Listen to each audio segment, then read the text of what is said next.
এতক্ষণ তো ফুল তুললাম, এবার কিছু সবজি টবজি তুলি, খেতে হবে তো নাকি। তো আপাতত আমি ভেন্ডি তুলবো, কারণ দুদিন অন্তর অন্তর ভেন্ডিগুলো না বড় হয়ে যাচ্ছে। তো বড় হয়ে গেলে তো শক্ত হয়ে যায়, তাই জন্য আমি ভেন্ডি তুলতে এসেছি, কারণ বেশ কয়েকটা ভেন্ডি বড় হয়ে গেছে। আর এই ভেন্ডি ফুলটাকে দেখো, মানে আমি না এই ফুলটা দেখি আর এত ভালো লাগে, কি দারুণ দেখতে ভেন্ডি ফুলটাকে, দারুণ লাগে আমার। আর এর পাশেই একটা, এই দেখো কত বড় ভেন্ডি হয়ে গেছে, কিন্তু আমার মনে হচ্ছে এটা তো এমনি ছেঁড়া যাচ্ছে না। এই ভেন্ডি চেনার উপায় কি বলতো, এই মাথাটা ভাঙলে যদি মট করে ভেঙে যায় তবে এটা কচি, আর না হলে এটা শক্ত হয়ে গেছে। তো এটা ভেঙেছে মানে এটা হচ্ছে এখনো কচি আছে। আমি যদি এটা কালকে তুলতাম তাহলে এটা শক্ত হয়ে যেত।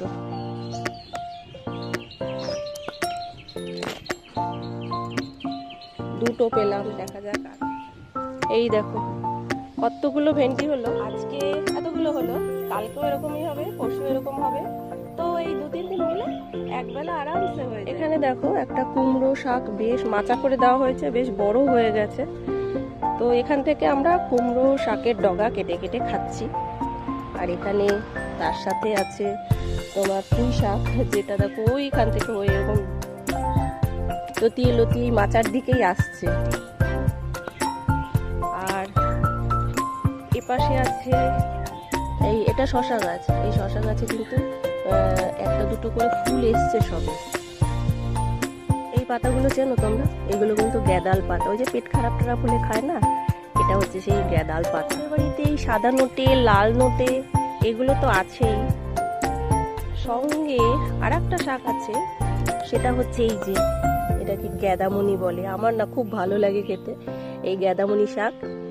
আর এই যে এটাকে অনেকে মালঞ্চ বলে, এবার ছেচিও বলে, আমার মা বলতো ছেচি শাক।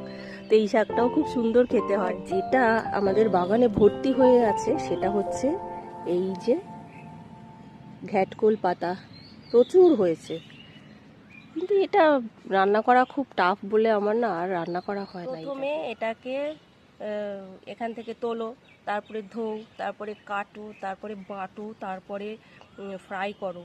ওরে বাবা, অনেক খাটনি জানো তো, কিন্তু খেতে খুব ভালো লাগে, তাই না? আর এখানে রয়েছে দেখো প্রচুর থানকুনি পাতা, মানে বাগানের এখানে ওখানে অনেক থানকুনি পাতা হয়ে থাকে। তো মাঝে মাঝে আমরা তুলি, খাই, ভালোই লাগে।